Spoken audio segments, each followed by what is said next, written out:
આજનો કાર્યક્રમ અયોધ્યા ધામ જીયનપુર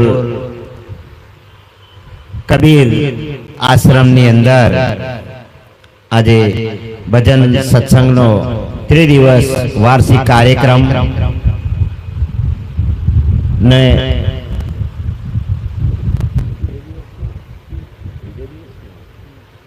બીજા દિવસની પહેલા સત્રની અંદર સદગુરુ શ્રી રામ સુરત સાહેબની વાર્ષિક પુણ્યતિથિ નિમિત્તે હર સાલની ભ્રાંતિ આ કાર્યક્રમનું આયોજન यहाँ परम श्रद्धेय श्री परीक्षा साहेब जी ना कर कमलों द्वारा आयोजित हो रहा है। आप सभी देश काल और परिस्थिति अनुसार अपना कीमती और पवित्र समय निकालकर यहाँ उपस्थित रहे हो, इसलिए त्रिदिवस कार्यक्रम के अंदर में हमारे संत गुरुजन की ओर से जो आपको प्रसाद के रूप के अंदर उन संत गुरुजन की मुखार बिंदु थी उनके अमृतमय वाणी नो लाभ अवश्य प्राप्त करें, ताकर ये जीवन सदैव के लिए इस प्रकार नहीं रहेगा। अभी इस कार्यक्रम पंडाल के नीचे हम लोग जितने उपस्थित रहे हैं, अगले साल यहाँ रहे ना रहे कोई निश्चित नहीं है, इसलिए यही जो अवसर है, यही अवसर को सार्थक बनाने के लिए हम कमर कस दे, क्योंकि ऊपर का जो प्राकृतिक कुदरती जो ताप कहते हैं वो तो सारी दुनिया के अंदर में सबके लिए एक समान होता है।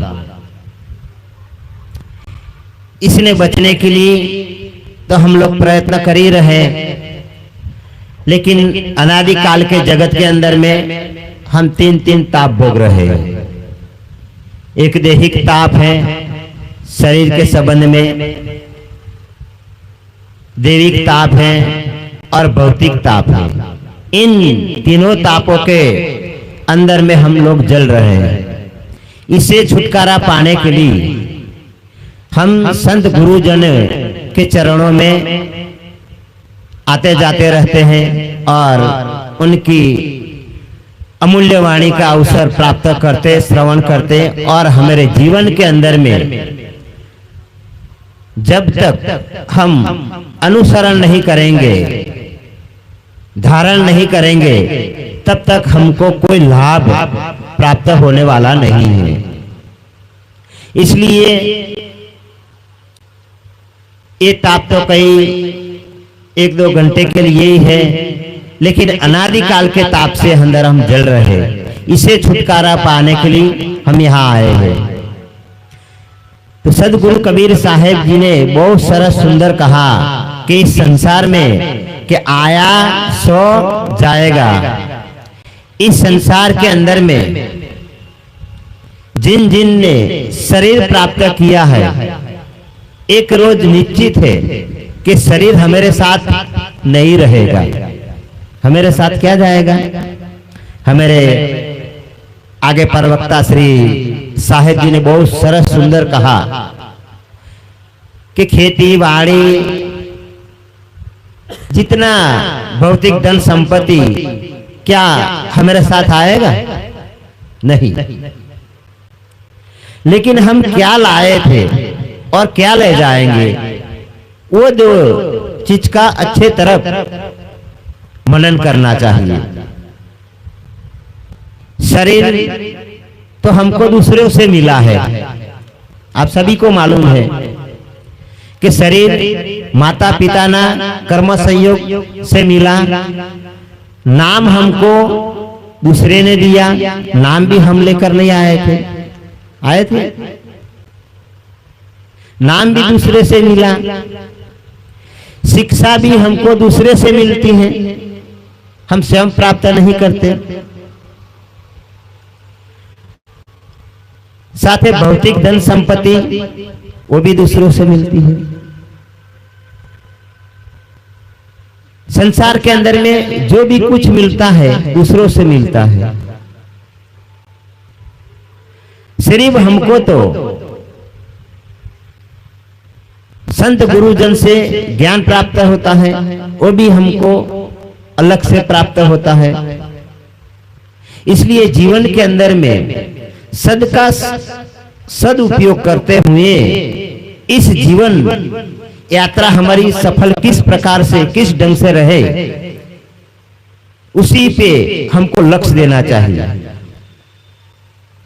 क्योंकि जन्म से हमको कोई भी आदत नहीं थी, किसी प्रकार की आदत नहीं थी। सिर्फ जन्म से हमको हवा, पानी, भोजन और आवास, वो भी बचपन से माता पिता, कुटुंब परिवार की ओर से प्राप्त हुआ। वो भी हमने स्वयं नहीं खड़ा किया था। जन्म से हमारे कोई आदत नहीं थी, ना बीड़ी, सिगरेट, तंबाकू, गांजा, चरस, ब्राउन शुगर, हीरोइन, किसी भी आदत नहीं थी। लेकिन संग दोष से, इसलिए कबीर साहब को कहना पड़ा कि संगत कीजिए साध की, हरे वार की व्याध, ओछी संगत कूर की, आठों पहाड़ उपाध। झंझट में ना पड़वा नहीं जाना है आपको, तो सारे सज्जन, संत गुरुजन और समाज के अंदर में वरिष्ठ बुजुर्ग, जो विवेकी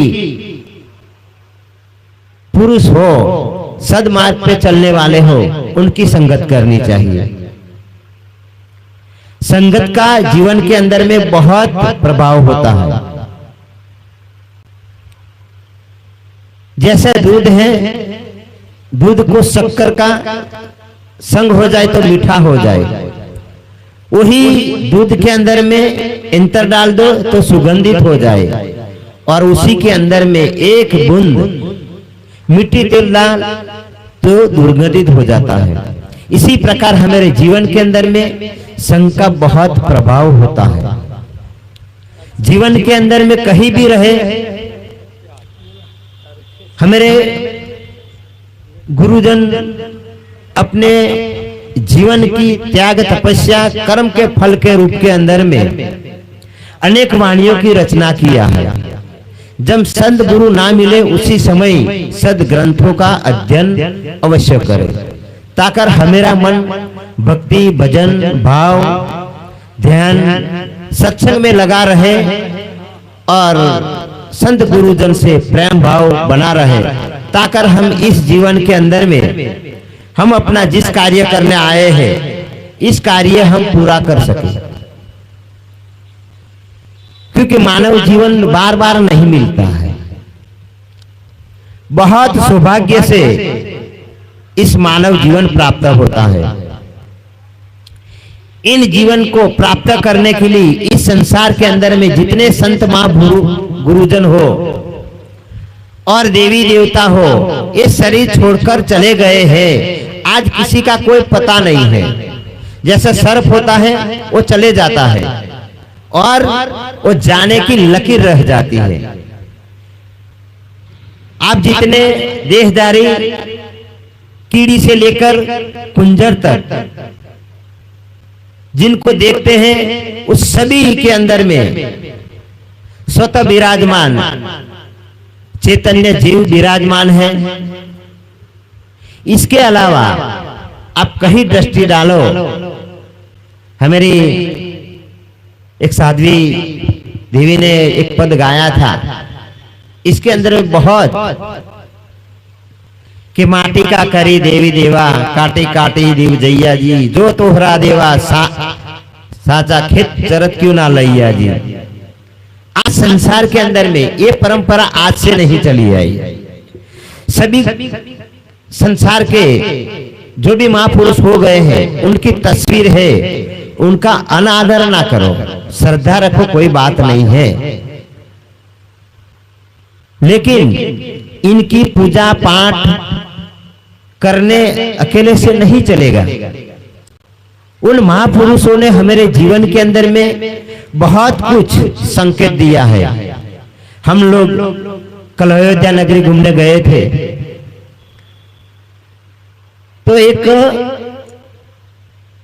जहां भोजनालय है वहां धनुष और तीर का निशान दिया गया है। तो क्यों रुक दिया गया होगा? वो क्या संकेत देता है मानव को? जितने देवी देवता है किसी को खाली हाथ नहीं देखते हैं, बिना शस्त्र से नहीं देखते हैं। वो क्या संकेत देते हैं? वो सोचो समझो और जीवन में धारण करो। खाली हाथ किसी का नहीं है, क्योंकि जितने देवी देवता के पास में अस्त्र शस्त्र है वो सिर्फ अपने और अपने परिवार की, आने वाली पीढ़ी की रक्षा करने हेतु है। अगर पागल कुत्ता घर के आंगन में सामने आ जाए, हमारे पास में कोई हथियार ना हो, तो हम क्या करेंगे? दौड़कर घर में घुस जाएंगे और दरवाजा बंद कर देंगे। हम क्या अपनी रक्षा करेंगे? जब हम खुद की रक्षा नहीं कर पाते तो हमारे पीछे हमारे पुत्र होगा, पुत्री होगी, धर्म पत्नी होगी, भाई बहन माता पिता होंगे, उन सबकी रक्षा हम कैसे कर पाएंगे? इसलिए किसी गुरुजन का चित्र हो, उनका आदर तो ना करें, लेकिन उनकी पूजा पाठ करने से कार्य सिद्ध नहीं होगा। उन महापुरुष जीवन के अंदर आए गए और उनका आदर संस्कार अपने अंदर में धारण करे और जीवन जिए। जब तक हम धारण नहीं करेंगे, पूजा पाठ करके बैठे रहेंगे, तो इससे कार्य नहीं चलेगा। इसलिए ये जीवन मिला है, जीवन के अंदर में जीवन की वास्तविकता का अनुभव करें और जीवन जिए, क्योंकि जीवन बहुत कम समय के लिए हमको प्राप्त हुआ है। आज हमारे हाथ में है, कल हमारे हाथ में नहीं है, क्योंकि ये घर छोड़ी वो घर जाइयो, पाछर थी पछताइयो होगी। इस मानव शरीर अपने हाथ से छूट जाएंगे। पाछर निचली तीन खानी के अंदर में हम जाएंगे, कुकर शुक्कर बिल्ली गधा कुत्ता, इसी में हम जाएंगे हमारी शरीर छूटने के बाद, क्योंकि इसकी वासना यहाँ होगी तो वहां ही जाना पड़ेगा। हम गुजरात से यहाँ तक क्यों आए? कि हमारे अंदर में संस्कार थे कि अयोध्या नगरी के अंदर में जीयनपुर की पावन पवित्र धरती पर 3 रोजी सत्संग कार्यक्रम का आयोजन हो रहा है। वो वासना हमारे अंदर में थी, वो विचारधारा हमारे अंदर थी, इसलिए हम यहाँ आए हैं। अगर ये शरीर छूट गया बीच में ही और वो संस्कार रह गए तो हम कहाँ आएंगे? शरीर धारण करने के लिए तो यही भूमि पे आना पड़ेगा। इसलिए सबसे मुक्त होने के लिए ही हमको इस मानव शरीर मिला है। तो विचारना कहता मेरा टाइम यहाँ पूर्ण हुआ है, तो हमारी बात में आप लोगों को दिलचस्पी हो तो 2 बात धारण करके जीवन के अंदर में ले जाइए, नहीं तो हमारे जीवन में सत्संग सुनते सुनते ये जीवन चले जाएंगे। जैसे कहावत है कि गाड़ी चली तब घर से चला मुसाफिर, हाथ मलता वापस आया, बुझ गई समा तो महफिल में रंग आया। ऐसी हालत ना हो, इसलिए मैं ज्यादा ना कहकर अपनी वाणी को यहाँ विराम देता हूँ कि सर्वे भवन्तु सुखिनः, सर्वे सन्तु निरामय, सर्वे भद्राणि पश्यन्ति मां कच्चित दुख भागे भव। आप सुखी रहो, आपनो परिवार सुखी रहे, निरोगी અને તંદુરસ્ત जीवन जीवो, भौतिक साथे साथे आध्यात्मिक ની અંદર उन्नति करो। इन्हीं शुभकामनाओं के साहेब बंदेगी साहेब। बोलिए सदगुरुदेव की जय, राम सूरत साहेब की जय, आज के आनंद की जय।